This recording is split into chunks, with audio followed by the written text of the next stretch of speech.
welcome everybody, and I'm hoping that your adventure to come out here tonight is going to be well worth it. You're actually pretty blessed. You've got two amazing speakers that you're going to listen to. Alan, of course, is my husband, so I'm a bit biased, and he's right. He's the right to tell the truth, though.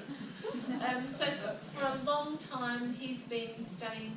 His dad got pretty sick at a very young age, and so that led him to a path to actually start looking for better ways to do things, because all of his issues were based on lifestyle choices, right?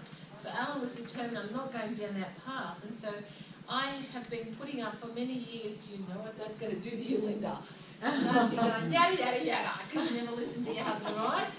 But anyway, things happened to me too, and I changed my ways soon after, which has been an experience. He's done naturopathy, studied as a naturopath, and came to the conclusion even at that point that, wow, you know what? We're just prescribing other little pills all the time. We're not really empowering people to take on their challenges and work on a more natural way and a proactive way. And then, of course, Maria, most of you know Maria as well. She started her journey as wanting to be studying as a doctor and decided the same, almost their little twinettes. This is not for me. Pills, pills, pills is not the answer. And so she went and studied naturopathy and is quite a prominent naturopath around the area. It's won a lot of awards for the way she runs her practices and her abilities and those skills.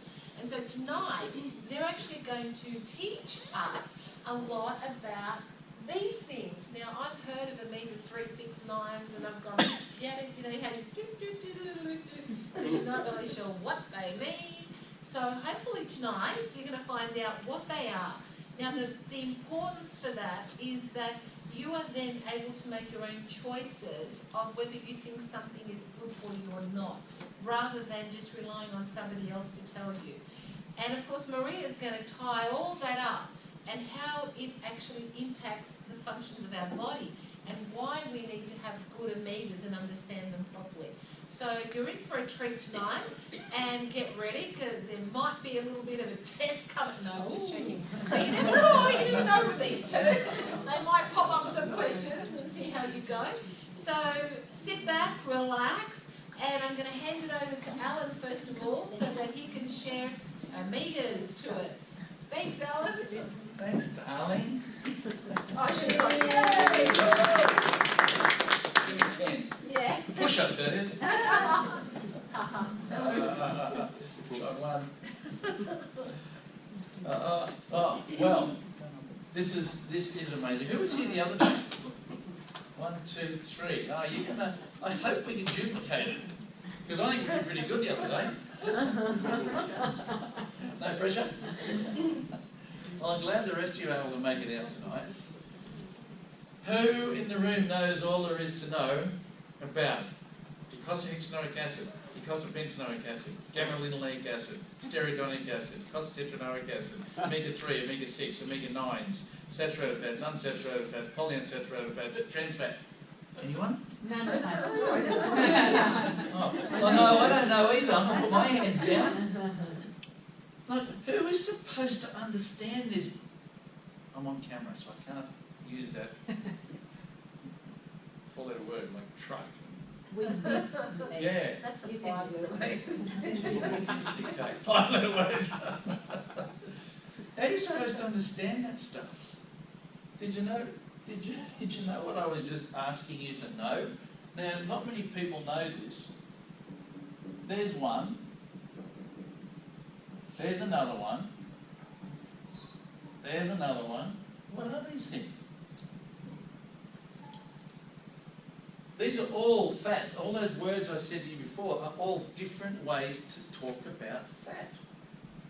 Who's going to go to university and study just that subject? It's a monstrous subject. It is huge. Now, this is why there's not many practitioners. Actually, maybe I should say there are no practitioners, except there's one here. That you have met so far. I've met so far. There's another one who's pretty good in Sydney, but still doesn't know what Maria knows and teaches. That the information you're going to hear tonight about this subject. Now, why would that possibly be the case? Why don't we know, or why aren't we being taught from the practitioners this knowledge? Well, if you have a look in your cupboard at home, you will notice in your ingredients that you're going to find vegetable oils everywhere, in everything. Everything you buy, it will be in there. Now, I want to start the conversation today because you're going to understand all of these by the end. Hey, is that incredible or what? We're going to pump in a 2-year course on fats into just an hour.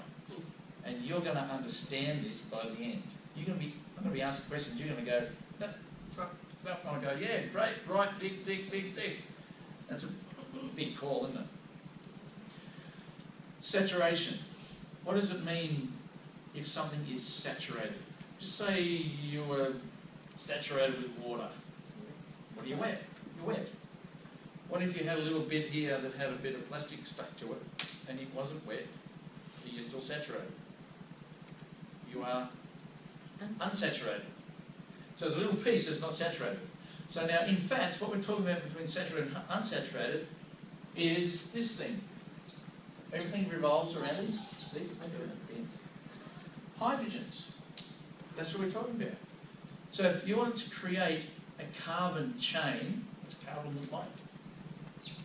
That's a carbon in chemistry, it's just across. And it has other substances attached to it. Sulfurs and nitrogens and oxygens, all sorts of things attached to it. But in this case we have hydrogens attached to it. So there is a carbon chain. So if I add a cross and a cross and a cross and keep adding crosses, I get a chain. Now if I was to make that saturated, I'm going to saturate it with what? Hydrogens. So now, there they all are. It's a saturated fat. There they are. Beef dripping, lard, palm, butter, coconut, ghee, there's a few others. So that's what you call a saturated fat. Saturated with what? Hydrogens. So if there wasn't a hydrogen there, it would be unsaturated. Man, see how good you guys are getting? Okay, so now there is an unsaturated picture there because what's missing? The hydrogen's missing. But now what's it now connected? What's connected to it? Double bond. Double bond. So let me explain a double bond. There's your cross. Now there's a hydrogen, hydrogen. If I was to remove the hydrogen, this has to come around and touch each other. So now you've got a double bond. The carbon. Double bond to carbon. Now if you see a double bond to carbon, it will become rancid like that. Very fast. Because that's a sun, by the way. That's a sun. That's a sun. Light. It represents light. This represents a thermometer. No, I don't know why it's been like that. It's been said, a thermometer and a sun. So, and there's a cross through it, meaning light and heat destroy this area if it's not protected with a hydrogen. Okay. So you can imagine, well, these hydrogens are like big beach umbrellas over the carbon chains. You take away the beach umbrella and you're going to burn, damage, cause oxidation to that chain. Pretty simple so far, isn't it? That's why it's good to keep it in the fridge. That's what, yes. Now, with this one, what is this one called? One is being unsaturated or the oleic Yes, acid. and yes, oleic acid, omega-9. Now, why is it called omega-9? Anyone know? Oh, there's one. There's a smart one there. No? The ninth one is missing on the chain. So how's that? There's the wonder of science. Let's okay. What are we going to call this? I know. Let's count them. What does everyone know? Oh, let's call it omega-9. Omega.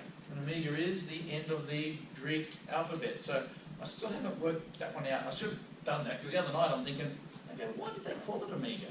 Alpha and omega. It's the end, but it's not the end. End of what? I mean, there's, I don't know. Omega? Yeah. The end of a gap? I mean, the End of a series? So yeah, it's into a pattern. Yeah. But if I was to draw a real one of these, I couldn't. You couldn't even, it's very hard to even computer animate one. They are so complex. So we've got to draw it like that for you to even have a chance to even understand. It's like trying to put together a dodecahedron and look at one of them and go, what is this thing? How am I going to make one of these? They're so complex. But you can, but when you look at it all finished dodecahedron, it's like you've got sticks going everywhere. A bit like the tora that surrounds the double helix of the human body, which is part of the DNA, called toras. And they are like photon donuts, and they're very complicated. Well, this is no different. It's super complex design.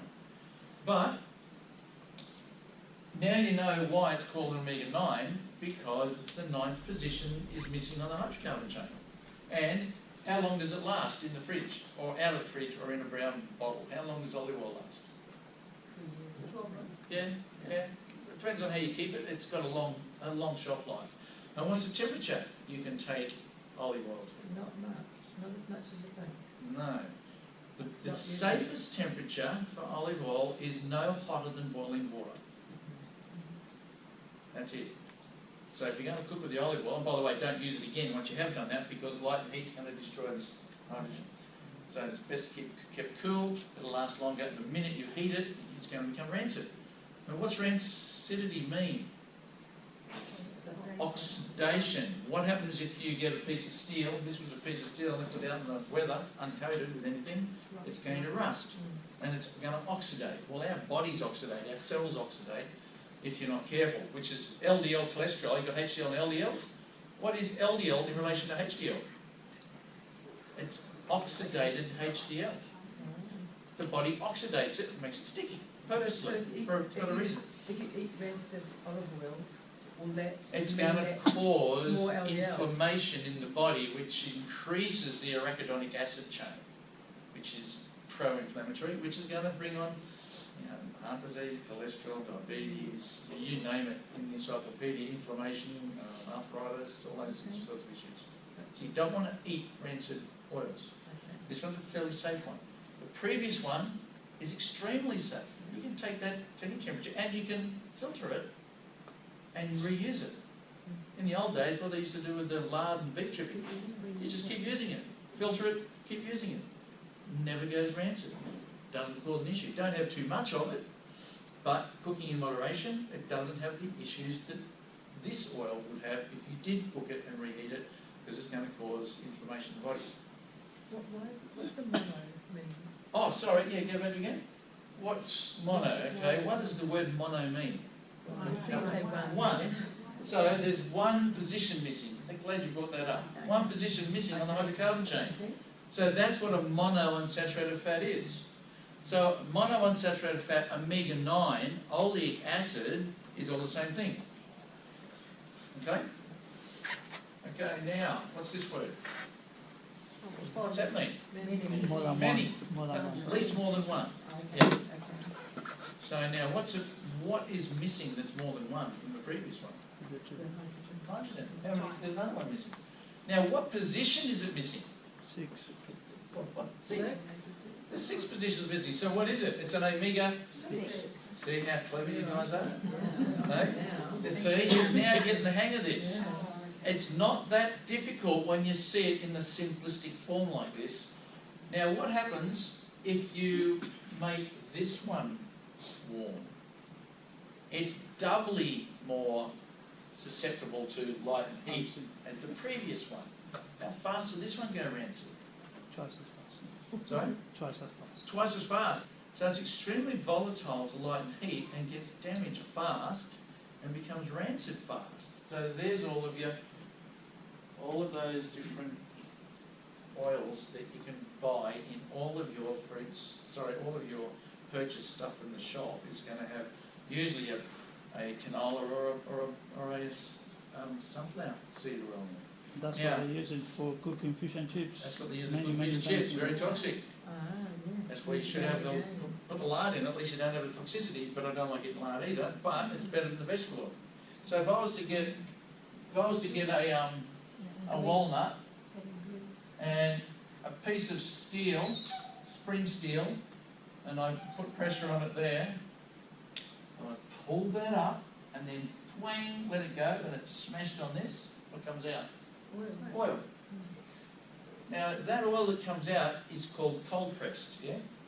It's not chemically extracted, it's just cold pressed oil, and it'll be coming from a walnut. Now, we've extracted something that was part of something else just then. Now, there's a text in the Bible that is used for marriage. And it says, what God has joined together. Yes, you've all got it. Now, what does that mean? Why do you say that?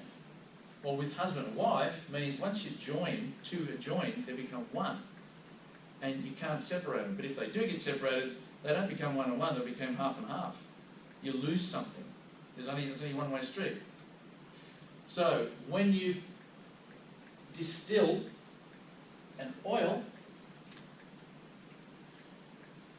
it's also a one-way street. And what God joined together, let no man put asunder. In other words, when you distill an oil, you have to take all of the composition, all of the music out of it, all the vibration, all the love has to be taken out at the right amount, under the right pressure, right time, and right temperature. Okay, it's got to come out the right way. Otherwise, it becomes toxic. It becomes a perfume. Right? So you don't want to mess with these either. They've got to be extracted the correct way. Otherwise, it becomes toxic. So if you wanted to extract that oil, take the oil out of this and eat it separately, you've now got a toxin. Now, if you were to use that oil cold pressed and spray it on your aphids or whatever it is and you get rid of bugs from your flowers, it works as a pesticide. This is where you go, what? Really? No. Surely not. Yes, it is a pesticide. Yes, but it's organic and it's cold pressed, and I'm eating it instantly. It's still a pesticide because it's in the seeds for a reason, to stop them being eaten by vermin. It's got to last. It's got to become something at some other point in history. It's there for a reason. God wasn't stupid when He put the oils inside the seeds. He knew what He was doing. Us extracting them, that's stupid. If you eat the whole seed, fine. You're getting your omega-6s the right way. By the way, you don't need many of them anyway. You don't need a 2-to-1 ratio. It's a tiny amount. And you're getting this pesticide in all of your foods, all the time, constantly. And I'm going to show you in a minute why this is so deadly. So you're saying that it's not good to eat any of those oils? I didn't say that. Yes, you go. Absolutely. Never, never, never, never, never. I'm going to show you why. So I hope you What about using them in face creams and stuff like that? That's different. That's different? That's different. Let me show you why. Good. That's a good question. Oh, is that black one? Oh, maybe that's a black one. Oh, that's better. Good. Oh, okay, thanks, That's Fran. good, and that's the permanent.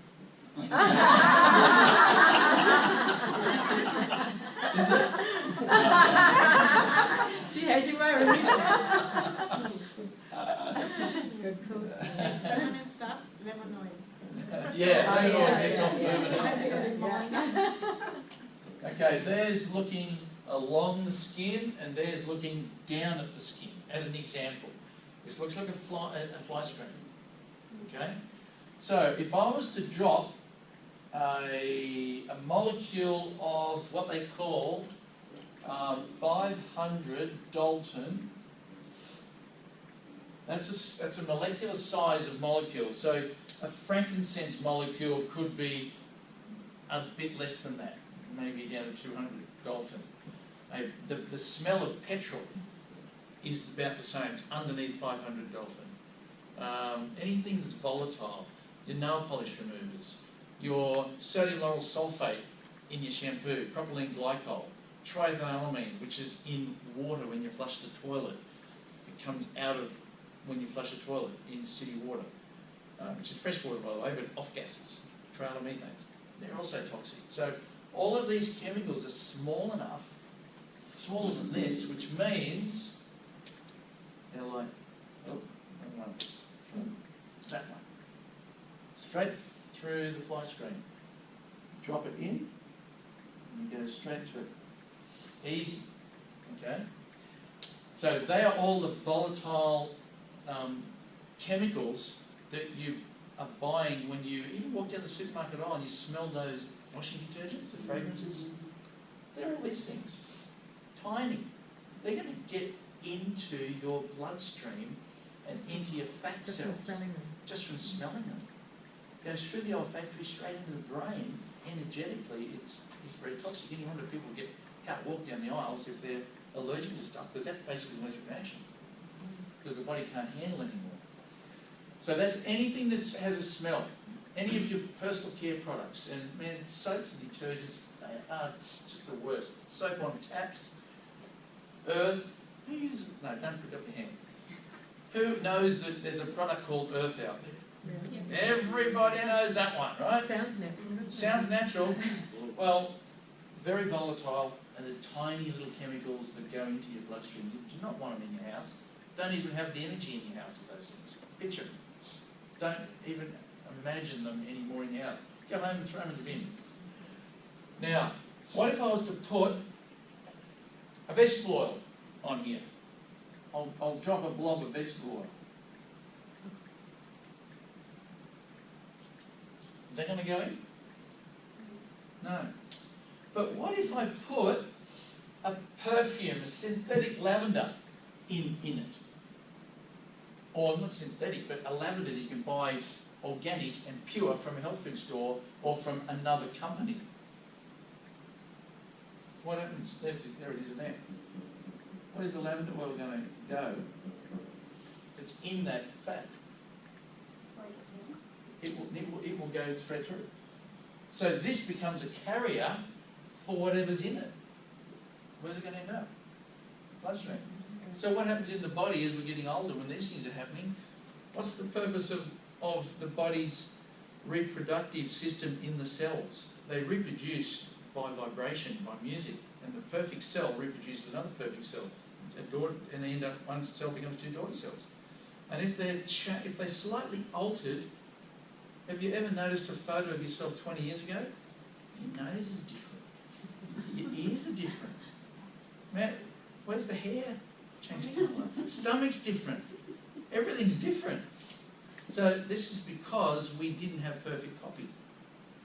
Right? So the cells have been reproduced slightly different. So aging is that process. So if you can slow down that, by the way, oils do that.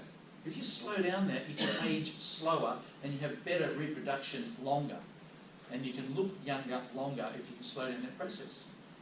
So that's why you don't want to put these things on your skin, because it will be a carrier.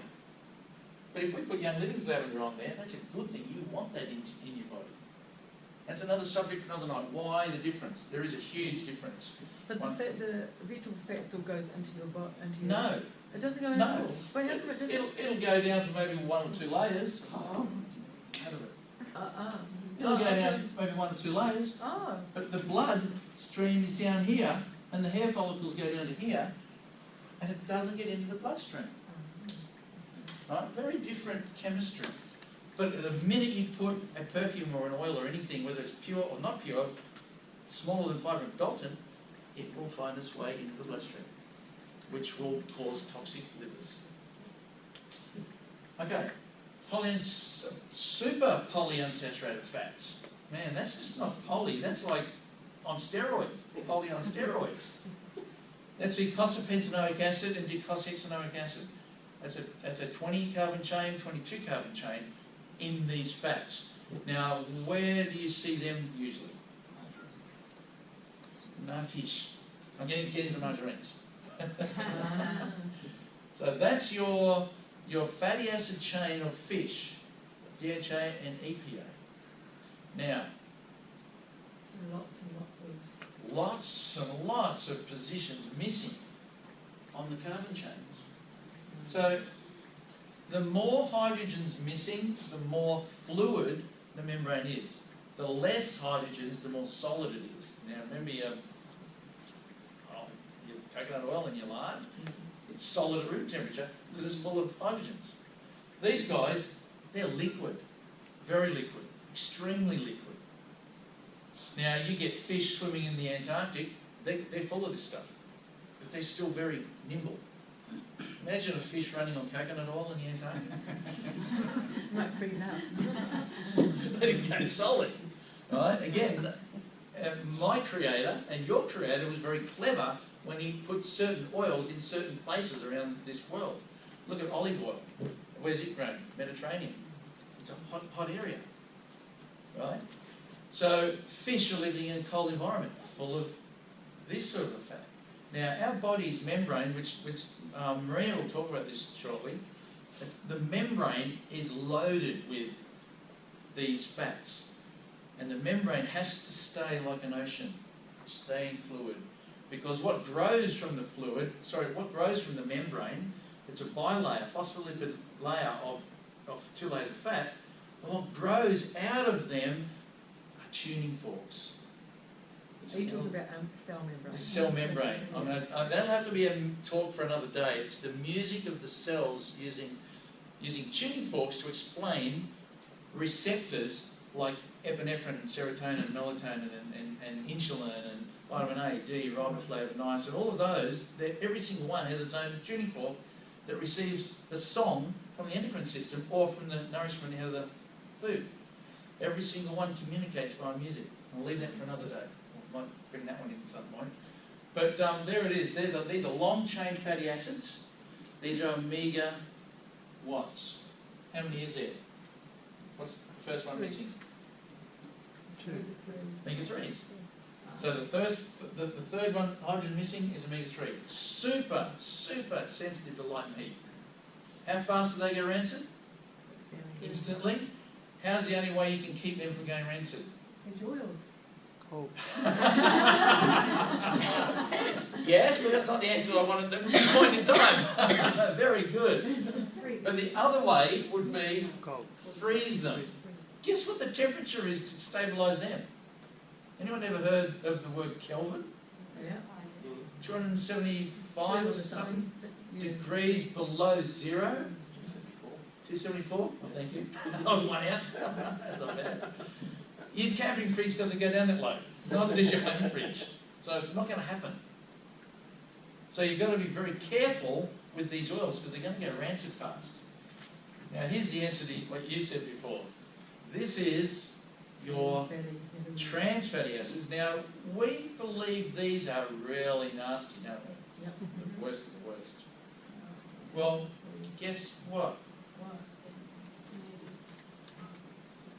Same. Remember that oil that came out of here, the pond of oil?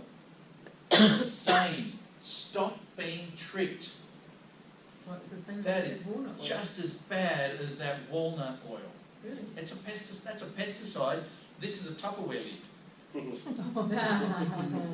You change these too much and you end up with plastic. So your margarine is becoming plastic. So now you don't want to put plastic into your body. Sure, it'll stop your cholesterol, but guess what it does? You no longer grow receptors out of your cell because that fluid membrane is no longer fluid. It becomes plastic and you lose the receptors of your insulin. Don't grow anymore. Vitamin D, don't grow anymore. Epinephrine, don't grow anymore. Serotonin, my happy sad hormones are not being picked up. I can't sleep properly anymore because they're blocked. I don't have enough vitamin D. My immune system's stuffed. I'm now type 2 diabetic because I'm insulin resistant because I've been eating too many of these sorts of things and these things, and my body's actually building that phospholipid membrane out of the wrong substance. Any wonder we have the diseases that we have. You seen that? It's pretty clear when you see it in this light. So these definitely, obviously, you avoid this. Now, if you put this under pressure in a container and bombard it heavy enough with hydrogens under certain temperatures, that becomes a plastic lid. Not just margarine. Okay? Did you? No, Did you start? Must be too. Okay. So these are some of the issues that can be caused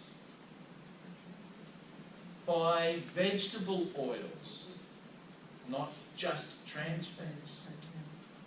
And now this is the bit we've got to try and understand, because this is the whole purpose why Maria and I and Linda decided to make sure we get this message across to at least 100 odd people. But it's not, Alan, it's not just about the toxicity of it being heated. It's No. the fact that the ratio we're having And the is ratio is causing out as well. inflammation. Yeah. Now, this is the crux of this whole entire talk tonight, is these next couple of slides.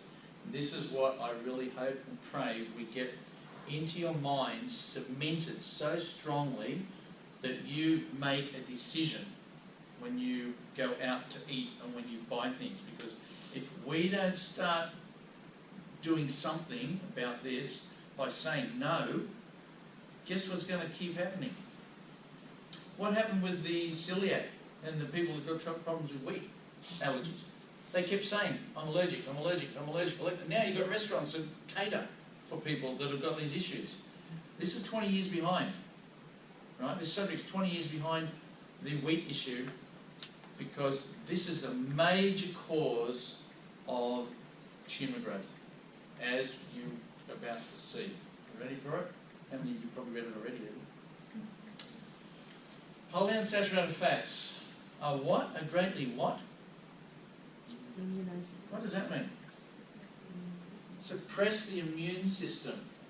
This cold pressed, organic, beautiful oil is an immune suppressant. Now I'm hearing the crickets. So I should, because it's very disturbing, this information. The first person to suggest that polyunsaturated fats suppress the immune system was Dr. Newham of Oxford University, England. What Newham wrote was that when our bodies get sufficient nutrition, our diets include immunosuppressing polyunsaturated fats, which make us prone to infection, bacteria and virus. Getting your head around that? So when you eat a standard Australian diet or American diet, you are getting sufficient polyunsaturated fats, which will increase your risk of virus, bacteria and fungus and parasites. Yeah. Parasites really too. Because the vibration of the body goes down, and these little critters that exist in our body, coexist with us, grow, become bigger. Because if you look at 80% of us are not us, they're other critters that exist in us. So you want to keep them where they need to be, you don't let them overtake. Because they're there for a reason, that's to break us down to carbon when we die. Because you don't want dead bodies just sitting there in the ground, you want them to disappear. So that's what these onboard parts are for, is to break us back to carbon. So when we're starved, our body stores of polyunsaturated fats are depleted. This allows our body's immune systems to recover, which in turn allows us to fight existing infection and prevent other infections. So when you take an omega-6 fat into the body, it will knock out your immune system anything from 12 to 18 hours. So good. Thank you. Who gave you that? Thanks, Michelle. Okay. Yeah, so. Yeah. So he was making the point that immunosuppressive effects of polyunsaturated fats in sunflower seeds are useful in treating autoimmune diseases, such as multiple sclerosis, Lou Gehrig's, Parkinson's, dementia, all those sorts of things. They say it's good for it. And at the same time, fatty acids could be used to suppress the immune system to prevent rejection of kidney transplants. Now, years ago, they used to, do transplants of all sorts of organs, and they found out that if they didn't kill the white blood cells, which are neutrophils, your myelocytes, you've got leukocytes, you've got phagocytosis, which takes place, which is the cells eating gobbling up things that shouldn't be in the body. Mast cells, killer cells, NK killer cells. You've got all of these white blood cells that their job is to keep us alive and to keep the bacteria down. So, what happens if those white blood cells lose their information? They will then start to cause autoimmune diseases and start eating parts of the body. So if you put someone else's kidney into someone else, the body's going to turn on it. The white blood cells will go and eat the kidney very quickly. So the doctors had to find a way to wipe out the white blood cells so that they would not eat transplant. And they worked out that Sunflower seed oil was awesome for it. they found it out and they still Back sell in it the to us. 70s. And British Medical Journal wrote about it. The Lancet, American Heart Association, Cancer Society. It's in everything. They know Something about is it. in everything. It's in everything. Do we need to create another product with sunflower seed oil in it? If you were to go into your lab and you come out at night with your hat and your light and you throw a bit of this, a bit of that, and I've come out with this new product. Guess what? It's got sunflower seed oil in it. No, we've got plenty of them. You don't need them. You actually want the opposite. During the early days of kidney transplantation, the doctors first encountered the problem of tissue rejection as their patients' bodies destroyed the alien transplanted kidneys. So if it was going to be a success, they had to find a way to suppress the immune system. He said there's no better way to immunosuppress a renal patient than with sunflower seed oil. You've eaten it today. You're going to eat it tomorrow. No, you're not going to eat it tomorrow because you are going to be reading labels. And when you go into restaurants, you're going to say to the restaurant, to the waiter or the waitress, excuse me, madam, sir, I'm actually allergic to vegetable oils. I can have ghee, lard, beef, coconut oil. I can have them, butter, butter, but I can't have the other. They're going to look at you silly and say we've got nothing for you. No, they're very doctor. Sometimes they do say that. Just don't get to order your chips. Yeah, you can't order chips unless you take your own, or do your own at home. Unless they're cooking in animal fat. There are a few that still do it. But they think they're doing bad. But they know they taste better. No, but they're not doing bad. But just limit, don't have too much of these fats. So, kidney transplant doctors fed their patients linoleic acid, which is the major polyunsaturated fatty acid in vegetable oils. But the transplant doctors were then astonished to see how quickly their patients developed cancers. Duh. Because the immune system's knocked out. Sure, you won't have your cholesterol, but you're going to have cancer instead. And it grew very fast. This was in line with the heart trials using diets that were high in polyunsaturated fats, also reported an excess of cancer deaths from as early as 1971. By early 80s, we were being exhorted by doctors and nutritionists to eat more pupils. So why would they be telling us to eat Because more? Monsanto loves canola. Correct. Monsanto is Controlling pays the world. and controlling the universities. There's also another thing. It's a deviation. It doesn't matter.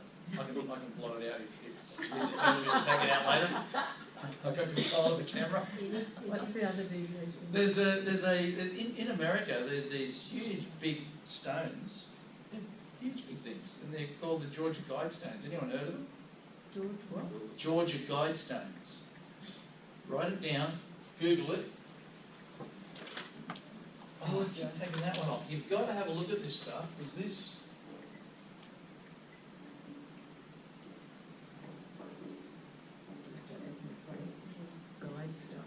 Georgia Guidestones.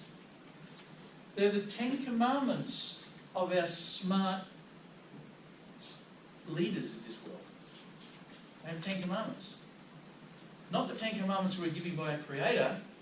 This is another set of 10 commandments. And the number 1 commandment says, been there since 1999 by the way, on public land, they're like 3 or 4 stories high, monstrous big things. The first commandment says, maintain human population under 500 million in perpetual balance with nature. How come someone's bombed that? or driven over it with a bulldozer. Now, these vegetable oils are in the same category as vaccinations to the authorities, to the people that teach and lecture. They say vaccinations are fine. They say vegetable oils are fine. Because they are both about that first commandment on these Georgia Guidestones. It's being zipped. No one's telling anyone about it. It's a slow way to control population. That's what's behind this. This stuff's all obvious information that we should be avoiding this. But no one's heard about it. You people have. We've been teaching this for how long? I don't know, 10 or 15 years now. I've known this. We had a skin cancer research lab years ago. And what we found out was the number one cause of skin cancer and ulcerative colitis, spastic colon, Crohn's disease, low hydrochloric acid levels was vegetable oils, PFAS. Right? The number one cause. Well, I do a lot of research on natural health and I have never heard about this. Never. No, I'm glad you have tonight, because it's out there. Okay, so we've just got to be careful. We've got to read and study this information and make decisions. So, the doctors and nutritionists that eat more PFAS, because they were good for us, despite the fact that Oncology Times carried a paper, Oncology Times, isn't that something to do with cancer? Yeah. Carried a paper in January 1980 from the University of California that mice-fed pupils were more prone to develop melanoma. What's the major... Did you see the news report this morning on the what is it? What's the news you have here? 7 o'clock in the morning. No, the Sunrise, or what's the other one? Did you see the one this morning on melanoma? The Today Show?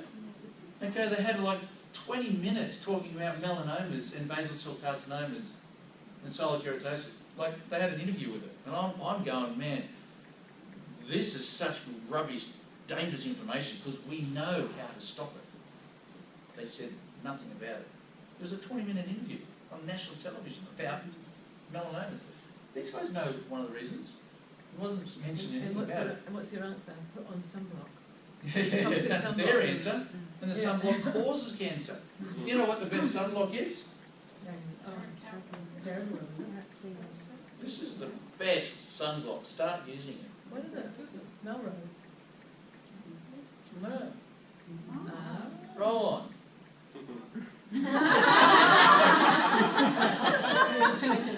This wasn't even part of the subject. Oh, yes. That's It what is, they do in the put a roll on it. It is absolutely brilliant. Is The it? more the better. Really? Absolutely.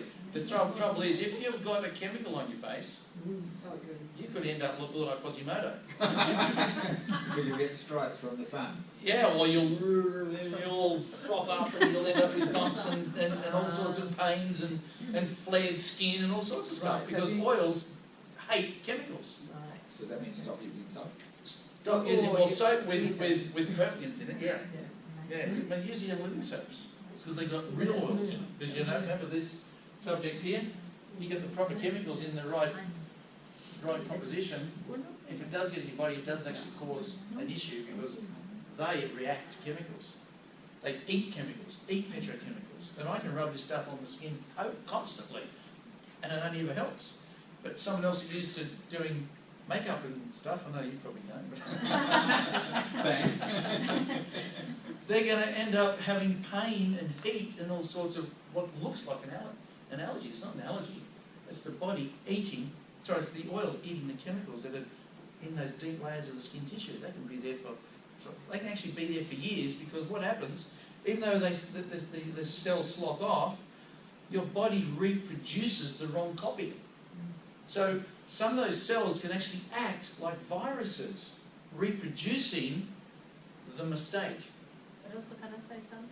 The skin layer is got fat, and the products of the chemicals and toxins. Yeah, So it's staying the same. it stays So there. I know a friend, she puts Frankincense, which normally Frankincense is so easy to go past, but she always gets pollen, but she's had a lot of procedures.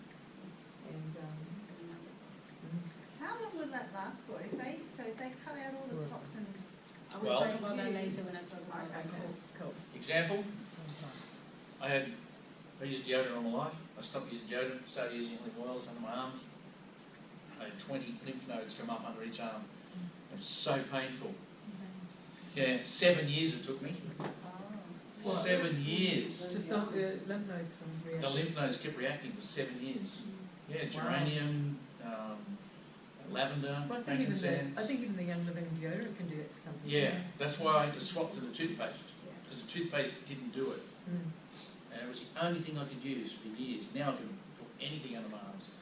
And yeah, anyway, Maria will cover more of that later, so if you don't forget to ask questions later. Okay, where are we? So in 1989, there was a report of a 10-year trial at the Veterans Administration Hospital in LA. These are not little places, are they? This is pretty major stuff. In this trial, half the patients were fed a diet which had twice as many pubes as saturated fats. In half the patients of the polyunsaturated fat diet, there was a 15% increase in cancer deaths with vegetable oils than the saturated fats, which we're told more no, they don't have the saturated fats, they're bad. It does not cause cancer, saturated fats. Authors of the report said that the pubes had been the cause of increase in cancer deaths. In the 6th of October 1973 issue of British Medical Journal asked if polyunsaturated fats were carcinogenic. So what did the British Medical Journal say? They were. It's the British Medical Journal.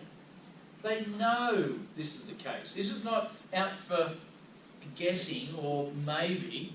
Now, the late American cancer researcher Wayne Martin liked to tell a story which suggests just how cancer-causing are polyunsaturated fats. In 1930, in the USA, he told me 80% of men smoked cigarettes, as we'll remember.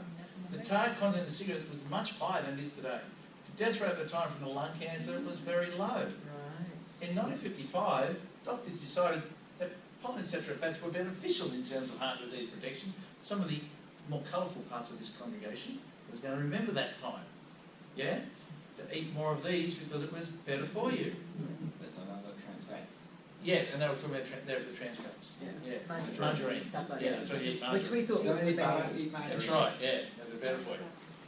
Anyway, by 1980, although the number of American men who smoked had dropped to only 30%, 3 times as many polyunsaturated fats were being eaten. There were 60 times as many lung cancer deaths.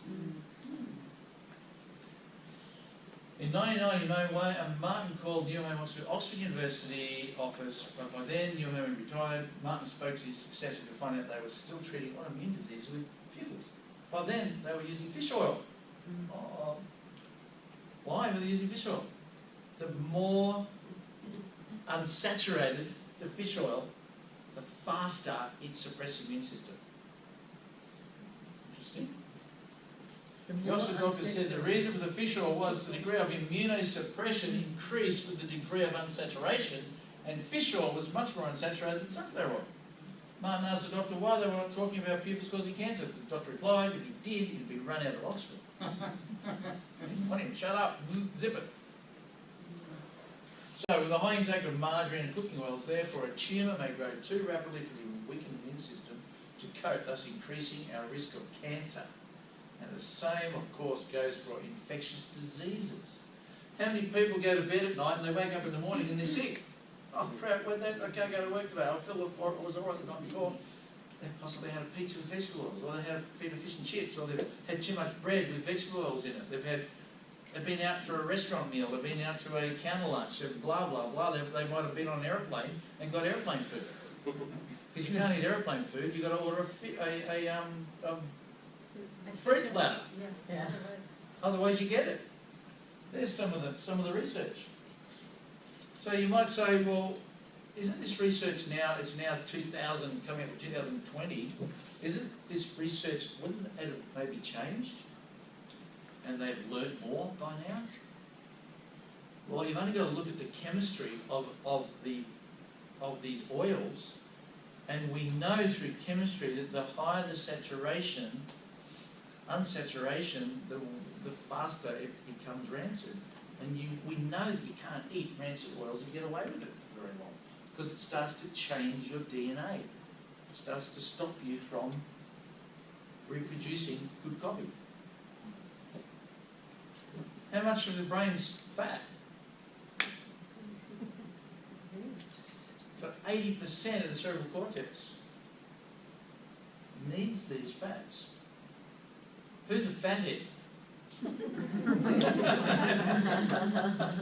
We're all fatheads, as we have to be, because it's made out of omega-3s and saturated fat and a tiny bit of omega-6. Tiny bit of what? Omega-6, which are those polys, but only in the seed, the whole lot, not as an oil. Yeah. There's your different 3s. There's your different 6s. Now, what is 6 increasing? Inflammation. This one here. That's it. The arachidonic acid chain increases inflammation. It is omega-6. They even know that today. So the science hasn't changed. They know that today. So now, what's ALA stand for? Alpha-linoleic acid. It has to become decoxyxanoic acid before the body can actually utilise it. What do you get ALA in? Flaxseed? Who goes to the health food store and buys the LSA? Linseed, almond, sunflower seed, when it's already ground up. That's alpha-linoleic acid. Now, alpha-linoleic acid has to go through a chemical change before the body can use it. So the alpha-linoleic acid has to become stearidonic acid, then it changes to eicosapentaenoic acid, changes into eicosapentaenoic acid, then decoxyhexanoic acid. Okay? That's right up there. Is that any good? Because it's pretty disgusting, that stuff. I didn't Well, bother the to reason read. why it's disgusting because it goes rancid like that. Ah, right. Right? It goes off very fast. So now, who's going to have flaxseed oil as their omega-3? The vegetarians have this. And This the is source of suicidal for a vegetarian to think that alpha-linoleic acid is a substitute for decoxyhexanoic acid, because it is not. Where else do you get decoxyhexanoic acid from? Guess where? Yeah, well, that's the obvious one to be sure. There's another place. Cockroaches. Stop feeding them that. Dogs, cats, tigers, babies. Can you imagine buying on the shelf fetus oil? It's omega-3. Like, that's where it comes from. It's any living organism. That's where you get omega-3s from. Because your cells are made of these fats. So everything that lives is decoxyxanoic acid. But the beast in there has it as well, doesn't it? Beef, everything. Every organism has omega-3s in that form. Not this form. So the vegetarians think they're doing good having alpha-linoleic acid. It's increasing the arachidonic acid chain. It's increasing the inflammation. And if you get 1%, 100% alpha-linoleic acid, by the time it gets down here, you've got 1% DHA, decoxyxanoic acid. Because remember what destroys it? Light and heat. And acid will destroy it. What's your stomach? Acid. And hot. So what benefit are you going to get out of it? Get your alpha-linoleic acid and stick your cricket bat in it. And you shove it. Stick all the timber in it. It's going to be really good for that. Use it to oil your workbench. Put it on your skin, but don't eat it. I wouldn't put it on the skin. I just use it for cricket bat. Now there's some complex looking chains. So that's why you don't want to look at it that way. It's like, it does your head in. So those omega-3s, alpha-linoleic acid, are short chain fatty acids. What does your body need? Long chain. EPA, DHA. So in the right form without them being toxic, because they become rancid so quickly. An omega-3 fatty acid will disappear in a heartbeat. That's why they, no one say that, you say that. Down to trawlers. Yeah, anyway, so there's your saturated, there's your olive oil, and then showing you the double bonds. Yeah. Now I think this is my last slide. Remember before, the wonderful Maria's going to blow your mind with the next part. Yeah. Well, I had 6 today. I had 3 this morning and 3 tonight. And I also had my lemongrass, because lemongrass with the fish oil is very beneficial. That's another subject. Oh, boy. So many subjects we See you can next week. talk to you about. Now, this is an amazing, simple graph. Now, anyone heard of that first one? Oleic sunflower seed oil. They've got a lot in America, and it's also a bit here in Australia. What have they done? What's normal sunflower oil? 20% mono, 69% omega-6, and 11% saturated. That is your standard sunflower oil. Well, look at this one. What have they done? How on earth can you have up to 87% mono? And basically it's oleic acid. It's an olive oil, but it's sunflower. They must have run it over a catalyst. With the percentage of saturation comes the protection of your omega-3s and omega-6s. So if you can saturate something more, you can protect them from going rancid. So there are ways to protect your omega-3s, completely surround it in an antioxidant. Now, what does oil or fat or grease do to a nail sitting out in the rain? Stops it from rusting. Yeah, stops it from rusting, stops oxidation. So if you can wrap something in something that stops oxygen from touching it, you stop it going rancid.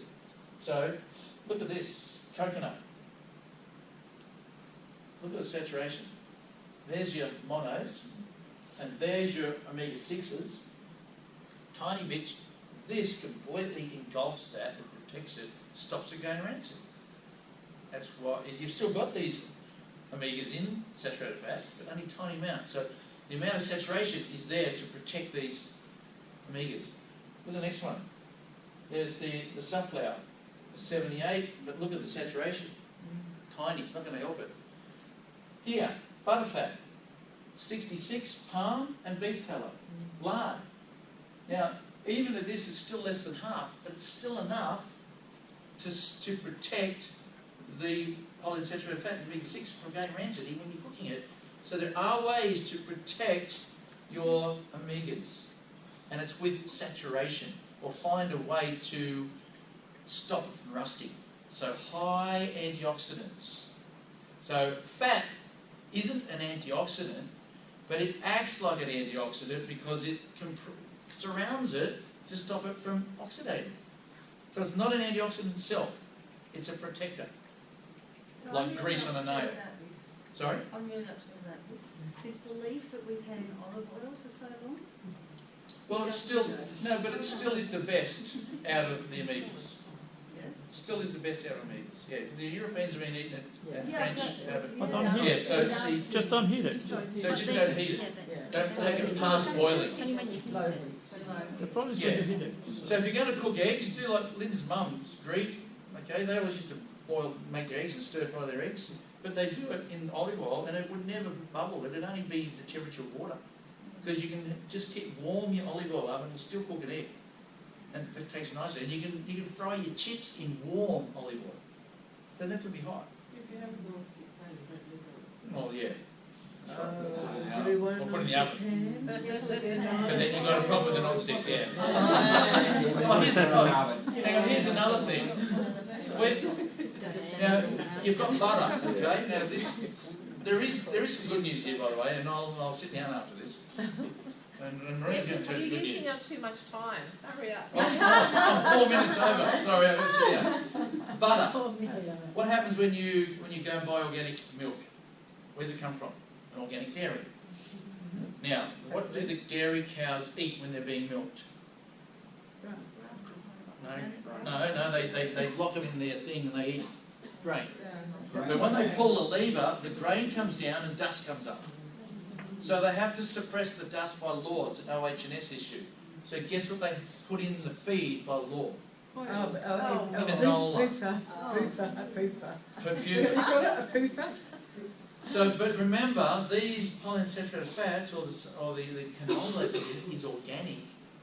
So they still get away with it being organic. And by the way, what is a vegetable oil, another name for a vegetable oil? Xenoestrogen. It's an artificial estrogen. It's one of the medicinal estrogen. It's not the only one. No, it's a major one because it's in everything. So you're saying... Okay? Buy New Zealand butter. Get New Zealand butter fat. Yeah. And so you're saying organic milk that I buy? It still has that issue unless you're getting New Zealand milk. Only in New Zealand. Okay, so now I'm going to hand you over to the wonderful Maria, who's going to take you to that. Too much, otherwise I will not perform here. It's dangerous.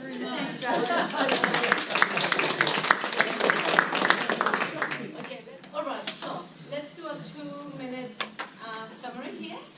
So what we have learned so far, we have learned that we got saturated and unsaturated fats, correct? And the unsaturated are mono and poly, and the poly can be short chain and long chain. Summary.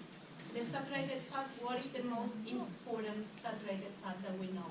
Any examples? Yeah? Okay, so maybe my question wasn't done correctly.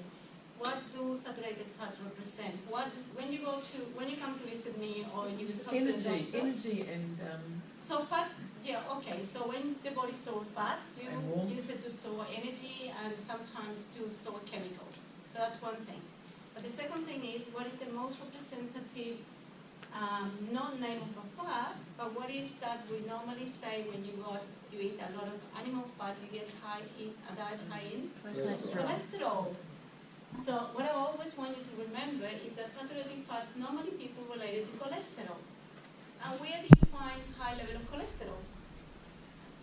Animal fats, correct?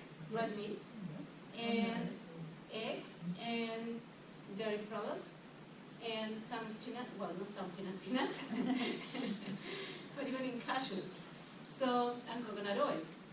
So I want to raise this topic here because we are listening a lot. Saturated fats are super good. Yes, they are, but there is a but. And so remember that it is not every saturated fat that you should eat in great quantities.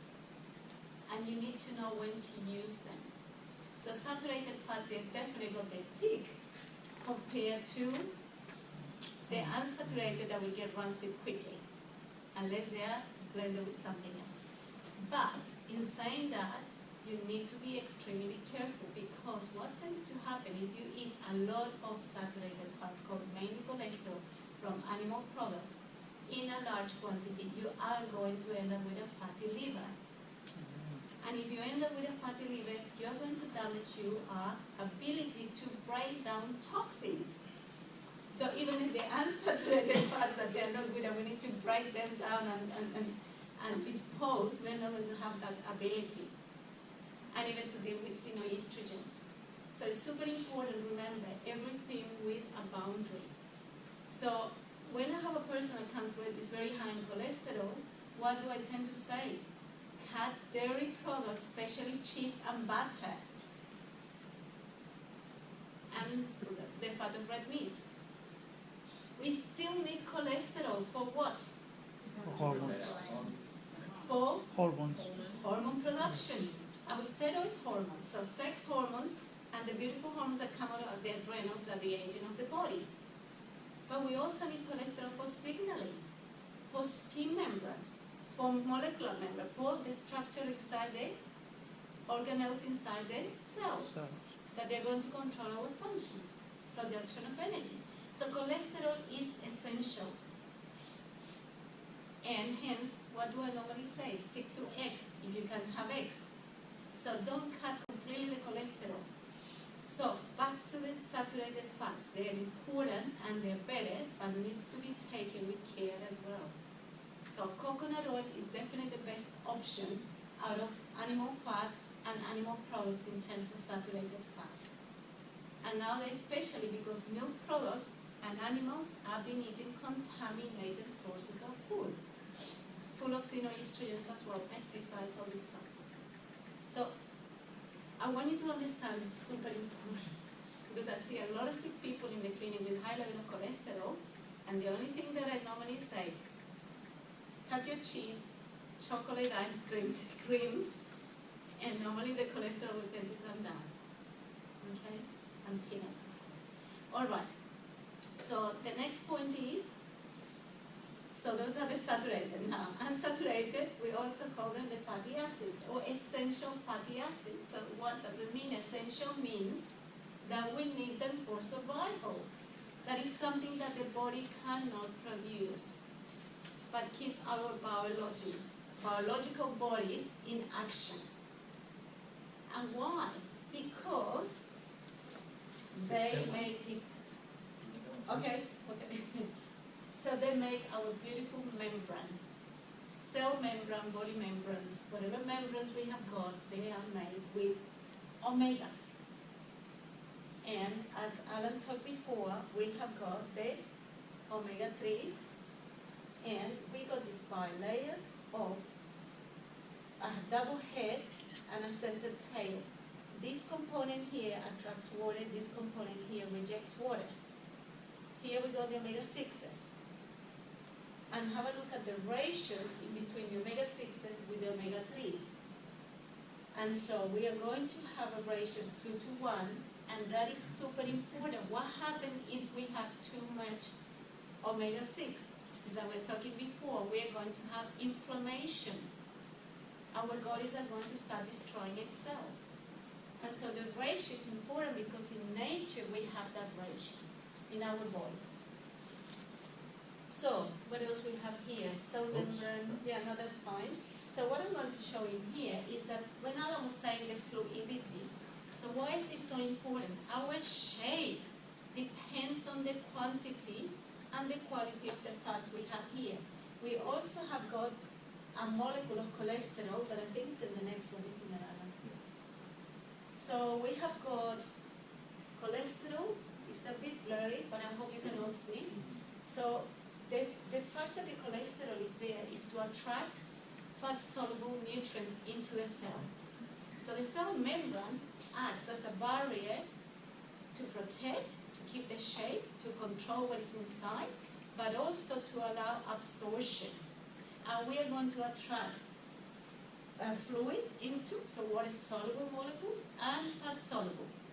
So the water-solubles are going to go to the little heads onto the membrane of our fatty acids, and the fat solubles are going to come to the cholesterol components. But you know the most important part of the omega in that molecule, of those phospholipids in there, is that they're going to act like an anchor to attract proteins to sit in there, and those proteins are going to be modified to form channels and to act as receptors. So we're going to channels and receptors. And what is really important, that that's going to give signaling to different things to start reacting and make our body to respond to stimuli.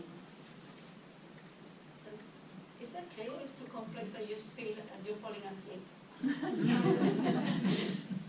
It's really important. So basically, we are alive because of cells. Correct? So our bodies is formed from a bunch of cells. And those cells really are alive because of what is happening in the extracellular space. But the membrane attracts what is onto the extracellular space to the inside, and the body responds, the cells respond to that.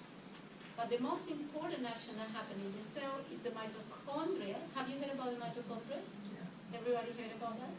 The mitochondria is a powerhouse of what produces energy and what has got the ability to destroy wrong cells in our body. So we're constantly producing good cells and bad cells, hopefully more good cells. But the mitochondria has got the ability, when there's enough nutrients and oxygen, to destroy the wrong cells.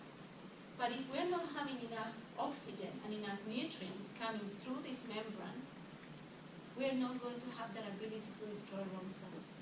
So we're going to start forming tumors. So this is really important. But what is super important, so this is what we're talking here, and I was going to say something else, and I look at this and I forgot. When I look at blood, so I look at samples in the clinic the whole day of patients, I prick the finger, I put it through the microscope. And we got something really interesting. We got what we call the ghost cells. So they're your red cells that they are popping, exploding, and just creating a little silhouette. And that we call the ghost cell. And that is because the layer of fat is so fragile because it doesn't have enough omega-3s that explodes. And that means that those people are going to be incapable of having a good messaging. There's not going to be a messaging communicated from the center, from the nucleus, from the inside of the cell to the outside. So there's not going to be a proper function there. So we're going to have membranes. The membranes are for building structure, signaling. They're going to modify proteins, like we say, anchoring the proteins or receptors. We talk about the permeability and the protection from chemical that's lipids and chemical. Is that clear so far? Because I know my brain at this time of the day, after being working since 7 in the morning, is probably not the most sharp brain. So if you're not clear with my English, please stop me and I'll repeat. Okay, so originally fatty acids were known as vitamin F. You know what happened with fatty acids? They are also involved in the production of fat-soluble vitamins. So it's really interesting, and originally was formed as a kind of vitamin. So they need to be in a good ratio of 2 to 1, like we mentioned before, and Alan also mentioned. And if it's out of balance, we're going to have inflammation. I want to tell you a story here because stories are really important. When I was in college, I was a black sheep. Everywhere I have been gone, I have been the naughty one, the black sheep, the rebel, the one that doesn't believe anything and wants to do all different. And I had a big argument with my nutrition teacher because straight away as I was studying, I used to say, I will be against the production of or the consumption of too much omega-6s. And they will argue with me. They said, no, omega-6s are very important, so it must be a ratio. At the time we were doing nutrition classes, the ratios were not very clear, and we were never studying. I was going with my gut feeling and interpretation of what I could understand. Later on, when you go into the naturopathic field, you're constantly being bombarded that everybody has to have flaxseed oil for skin conditions. And I specialize in skin conditions. So I'm constantly being called the black sheep because I'm the only one that I'm taking on my patients that are flaxseed oil. And everybody's saying, but you haven't done just studies, you are this and that and that. And I constantly said, please believe me and trust me. The crunch came when I have a patient with melanoma. And I treated him, he was in remission, and what happened with this patient? He decided that he wanted to remain really good, so he went and started doing investigations on the internet. And so what did he find out? That he got a cheese with sesame, not sesame, what is the other one? Flaxseed oil. He was going to be really good at every cancer. And when you go and read this stuff, it's out there, and everybody's following this. And I almost got a faint when he comes back. And he said to me he was doing that. I said, please don't do this. But he didn't trust me. And within 3 months, he was back with melanoma, and then they put him into a very strong radiotherapy and things that he was a test for this, the guinea pig, and eventually he died within 6 months. So when Alan was showing the research, for me, it was just like, I have seen it. It's just incredible.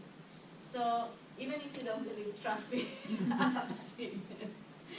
And every time I take my patients, my skin patients, out of the typical flaxseed oil that they've recommended by people in the chemist, by the other naturopath, and this and that, they get better. So there's something in there. Okay, so what happens? They get rancid. So remember, rancidity means what? Oxidation. What happened with our detoxing processes in the body? The liver goes through stage 1, 2, and 3 of the toxin. What is stage 1 of the toxin? It's called oxidation. The body produces what? Free radicals. And the body gets stuck in a process that if the free radicals are not being neutralized straight away, they're going to start damaging our body parts, especially the cell membrane. So naturally, when the body is trying to break down toxins, that's what happens. We've got a beautiful product, Ninja Red, correct? We know the tricks. So if we're all taking a lot of Ninja Red, we're going to be super good for this fat, supporting the body in that process. But what happened? People are going out there buying all these bad fish oils, so using all that, and that fish oil on top of what the body is trying to do, producing oxidation, this is also doing that. So the body will need so much of antioxidant, or so many, whatever you say in English, just to neutralize that, that is not going to be possible. So, cold press, this is the other thing that is really important. I have patients coming to me all the time and saying, but I'm taking cod liver oil, and it's from the Nordic water or somewhere. And I say, yes, but it's different. It's only an 8 and 10% of the EPA DHA in there. 10%. It's mainly vitamin A and D. We need the actual omega. And so, and again, that is very well put here, unless it's a cold process through fermentation, cod liver oil doesn't have even the omegas that need to have and the great release of vitamin E and D. So we need to understand how things are produced nowadays, not just from where they come. Know what the labeling is saying and know what the propaganda is saying. There's a lot of rubbish. So when people come to me and say, oh, this is this company and this company, I just say, let me see the label. Let me tell you what here is good and what is not good and what you're actually going to intake from here. Be careful. Then, and the fish oil, of course, is very high in DHA and EPA, but low in vitamin A and D. Okay, so actions in the body. Oh, these are the sources. Okay, let's go to sources first. So, omega-3s we're talking constantly is in fish. But we have got a lot of problems with fish, correct? We have got big fish and little fish, and the big fish are normally very contaminated with mercury and heavy metals. So we tend to have to go for the small fish. But can you really trust that a lot of the companies are there, they're saying they got good fish, and the omega oil come from good fish? Can we really trust that? The second part here, naturally, from sources, natural sources, or we can get it from fish, seaweeds, algae, yes, but again, where are those sources coming? Are they from contaminated water or not? But have been added. Nowadays, everybody's trying to add things to preserve them, and to get color, and to smell better, and it starts destroying and contaminating the sources. Grass-fed meat, chia seeds. So a lot of the people here, this is what Alan was talking about, the conversion. I get a lot of vegetarian people in the clinic, and I say, well, I'm taking a lot of chia seeds. But that's not going to be the real long chain. That is what the body needs. It's just a little short chain. And that needs to be converted. So the conversion is very poor. So with all these different seeds we talked before, and naturally we can find some in some green veggies, like kale, spinach, or Brussels sprouts. Yes. So benefits of the omega in the body. What are the benefits? So first, where are we going to find these omegas? In the brain, all the fatty areas, fatty tissues of the body. So nerve endings, brain, so the cortex. What else? Eyes. What else? Marrow. What else is fatty in our body? Everything that is got fat is going to need that for building. And the cells. We got cells all around. We have cells, walking cells. But this is really important. When we are talking about trans fat and too much saturated fat, what happens? The body starts building cholesterol fat. They start getting oxidized. Is the body's too acid? They solidify, they become rigid, and they get accumulated into the vessels. So we start getting blocked vessels, arteries or veins, etc. And make them rigid. They start losing that flexibility. So that's when we start slowly creating blockages. So how we can remove, or start removing and supporting the cardiovascular system to protect ourselves from strokes and cardiovascular problems is by introducing good sources of omega. Omega-3s actually help decreasing that plaque. But vitamin E and K also. So remember that for the next. But also, it supports sugar levels, preventing diabetes, because basically by introducing the omegas, we're going to keep the body decrease constant level of sugar and less hunger. It's going to reduce inflammation. Why? Because inflammation means oxidation. So we've got a good source of omega, it's going to be less inflammation. And where do we normally have inflammation? Aches and pains, joints, soft tissue, muscles. Oh, here we go. And then finally, it prevents mood disorders. Why? Because our brains are other brains. Concentration and learning. Boost immunity. I want to tell you a little story here. My daughter was quite sick from a long-term stress. And normally the normal things that would pick up her immune system were not resolving the problem. And suddenly she got really better and she said, Mom, I want to teach your tea. And I said, what is it, my beautiful girl? She says, I have been increasing my omega-3s, my beautiful omega-3, and I got better. And I said, very good, but the omega-3 she uses is the one we're going to talk later. And she had very good results for her immune system. Support skin, of course, fatty layer. Neurological function, neuro. We already talked about any fatty tissues are with omegas. Hormone production, we talk about so many things.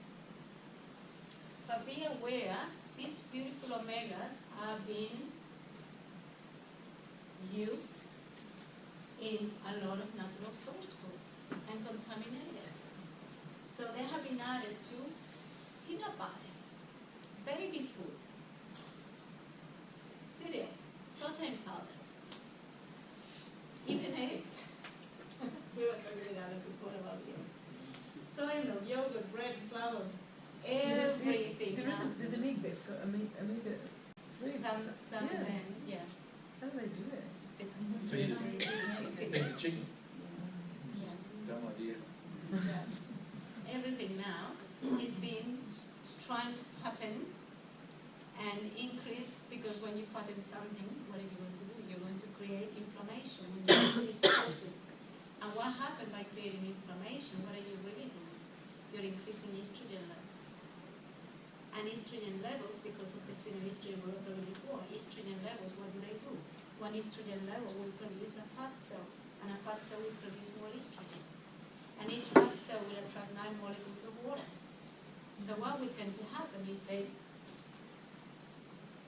And when you cook the chickens, there's nothing in them, they're just... Yeah. So it's a natural cycle, but it's a destructive cycle. And it's a cycle, if you have too many estrogen, what happens in your body? You end up with cancer. You remember years ago, they used to have the potato chips that were enriched with omega-3s? Did you ever remember seeing that? Omega-3 potato chips enriched. What's an oxymoron? Maybe just get rid of the oxy, it's just moron. So what kind of substance today is used in all food preparation that causes disease ranging from cancers to MS? You can just Google this stuff. Just Google transplants, vegetable oils transplants, or omega-6 oils toxic. Just do that. Have a look on YouTube under videos, and just go through some of the videos. There is so much information on there now. There's more now than there ever was when we first started talking about this subject. There's a lot more in the background as we start to explain this to the public. It's very slow. So what is important there is more or less. And omega-6 oils are good, right? But we're having so many of them. And that is super important, is the ratio once more. If you have too many omega-6s, we drop the ratio, and that's causing inflammation again. Too fast. So there's hope. What is our hope? We have got a beautiful product coming ahead. So we want to introduce you to this beautiful product. Yep. So what happened is, yeah? Here you go. Yeah, if we have good omegas coming from a good source, they will have been protected by high level of antioxidant, fatty soluble antioxidants, so they're not going to get oxidized. And that at the same time, I want to tell you a little story. What happens when the omegas get rancid and oxidized and they are in the body? They're going to start destroying or neutralizing the effect of vitamin E. And what tends to happen is that vitamin E gets lower. We are going to have a lot of problem with the cell membrane in itself. But what happens then is that to preserve the vitamin E, we need to have good sources of omega.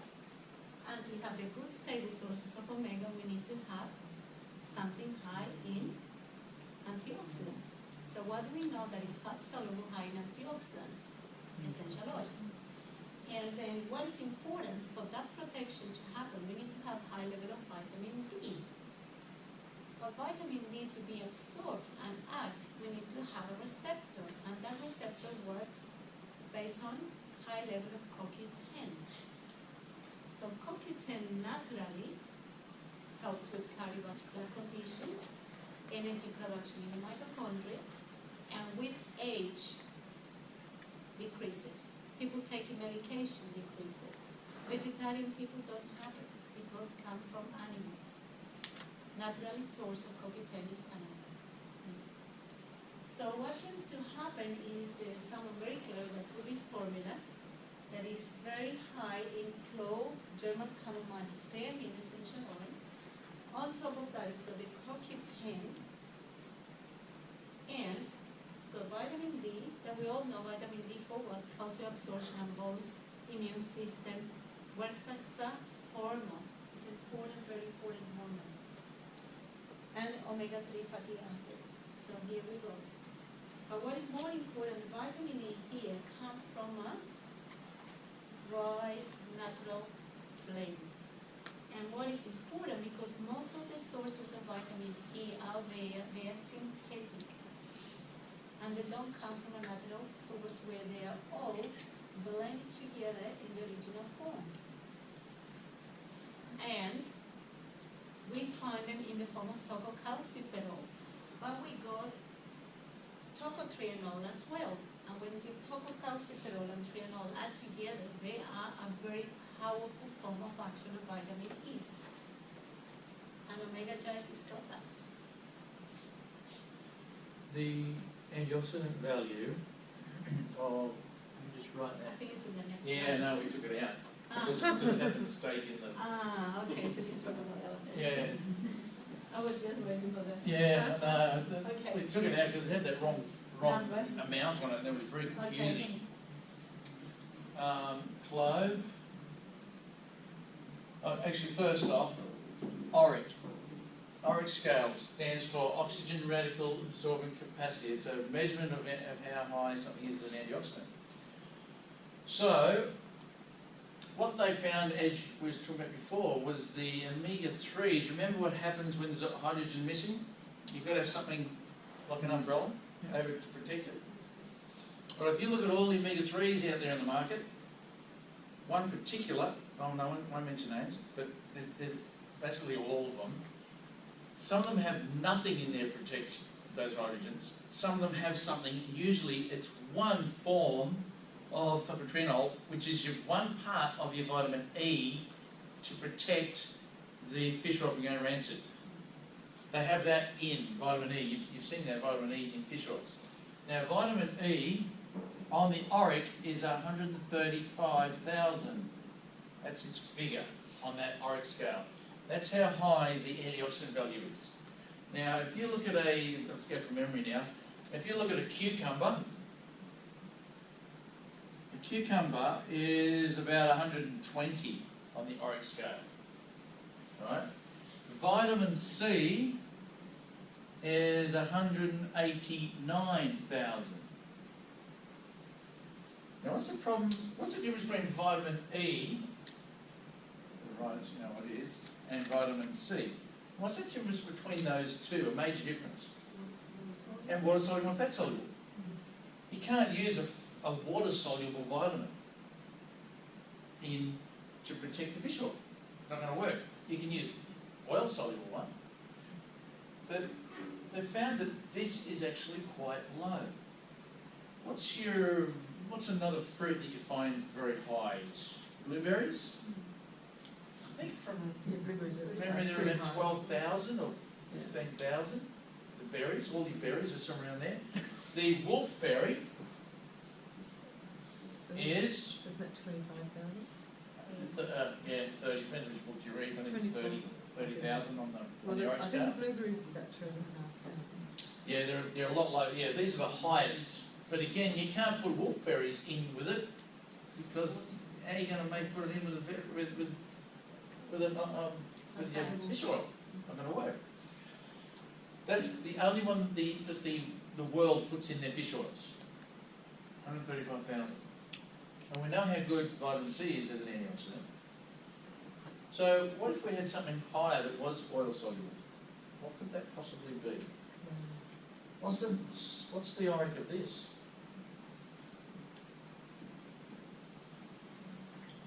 No, remember this is 560, somewhere around there. 1,078,000 on that same scale. So if you were to make a product that was going to need protection, if I was using a vitamin E and I was going to step into that hydrocarbon chain to stop the light damaging that double bond, would I go in there with a pen above my head, step into the hydrocarbon chain to stop the light from damaging the double bond? That's pretty dumb. That's vitamin E. So if I was to go in with a big golf umbrella that has Young Living written all over it, like this, so I could step into that double bond, shadow, totally. I'm going to protect that. Now that is your high antioxidant. So the bigger that protection, the less chance you have of it going rancid. That's why Young Living is added clove in with their omega dries. So why did they put the vitamin E in? Well, vitamin E, well, because the 4 parts of vitamin E is actually very valuable, but not just one. Remember what God joined together that no man put asunder? Gary is also... Is it a higher It's value? because, No. like I explained before, vitamin E gets depleted by the omegas. Sorry, it's what? Depleted by omega. So omegas actually attack vitamin E. So to prevent that, the omega, yeah. It's beautifully balanced. It's an amazing balance of synergy with this chemistry. It's a very particular way they put this chemistry together, and it just works. So now let's add German chamomile, and that's I can't remember now. It's not that high, but it's very good as an anti-inflammatory. But it's Say 25,000. I'm just guessing because I can't remember now what that figure is. German chamomile, and then you got spearmint, and that's about 7,000. I think spearmint 7,500. Low antioxidants, but this is the granddaddy of antioxidants to stop the oxidation of that oil, of the fish oil.